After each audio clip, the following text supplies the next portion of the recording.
ಕೆಲವೇ ಗಂಟೆಗಳಲ್ಲಿ ಗೌರವಾನ್ವಿತ ಪ್ರಧಾನ ಮಂತ್ರಿಗಳು ಶಿವಮೊಗ್ಗ ನಗರಕ್ಕೆ ಆಗಮಿಸ್ತಾ ಇರೋದು ಪ್ರಜಾಪ್ರಭುತ್ವದ ಒಂದು ಹಬ್ಬದ ಒಂದು ವಾತಾವರಣ ಇಡೀ ನಮ್ಮ ಮಧ್ಯ ಕರ್ನಾಟಕದಲ್ಲಿ, ನಮ್ಮ ಶಿವಮೊಗ್ಗದಲ್ಲಿ ಈಗಾಗಲೇ ಸೃಷ್ಟಿಯಾಗಿದೆ.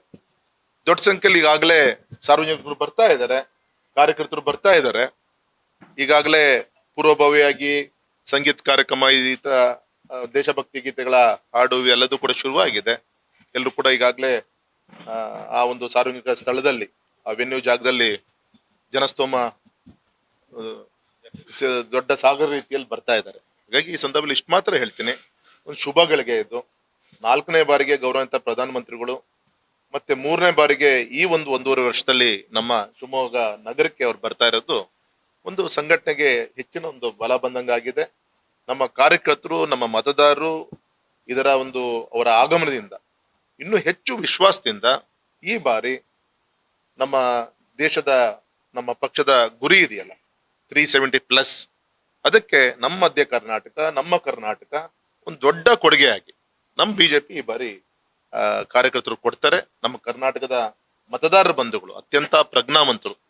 ವಿಧಾನಸಭೆಯಲ್ಲಿ ಏನ್ ಮಾಡ್ಬೇಕು, ಜಿಲ್ಲಾ ಪಂಚಾಯತಿ ಎಲೆಕ್ಷನ್ ಏನ್ ಮಾಡ್ಬೇಕು, ಲೋಕಸಭೆಯಲ್ಲಿ ಏನ್ ಮಾಡ್ಬೇಕು, ಆ ರೀತಿ ರಾಷ್ಟ್ರದ ಹಿತವನ್ನು ಇಟ್ಕೊಂಡು ಈ ಬಾರಿ ಈ ಒಂದು ಚುನಾವಣೆಯ ಪ್ರೋಸೆಸ್ ಇನ್ 52 ಡೇಸ್ ಏನಿದೆ ಅದಕ್ಕೊಂದು ಒಳ್ಳೆ ರೀತಿಯಂತ ಒಂದು ಭದ್ರ ಬುನಾದಿಯನ್ನ ಹಾಕೊಡುವಂತ ಒಂದು ಕಾರ್ಯ ಈ ಒಂದು ಸಮಾವೇಶ ಆಗುತ್ತೆ ಅಂತೇಳಿ ವಿಶ್ವಾಸ ನಾನು ಹೇಳಲಿಕ್ಕೆ ಇಚ್ಛೆ ಪಡ್ತೀನಿ.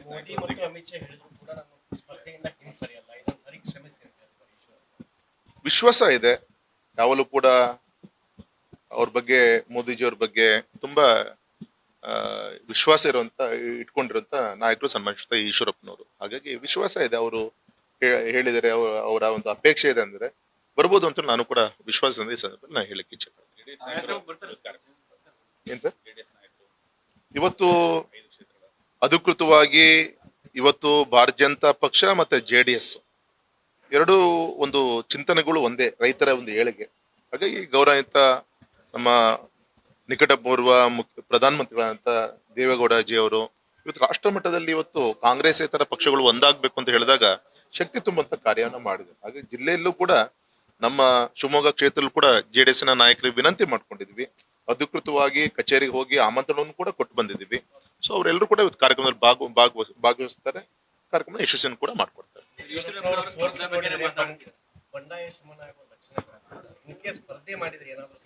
S sir, thank you sir. ನಾನು ಮೊನ್ನೆ ಹೇಳಿದ್ದೆ ಕುದುರೆಗೆ ಈ ಕಾರ್ಯ ಮೋದಿಜಿ ಅವ್ರ ಕಾರ್ಯಕ್ರಮ ಯಶಸ್ವಿ ಮಾಡಿ ಸರ್, ಉಳಿದಿದ್ದೆಲ್ಲ ನಾಳೆಯಿಂದ ಮಾತಾಡ್ತೀನಿ. Thank you sir, thank you. News first, ನಿರ್ಭೀತಿಯಿಂದ ನಿಮ್ಮ ಪರವಾಗಿ.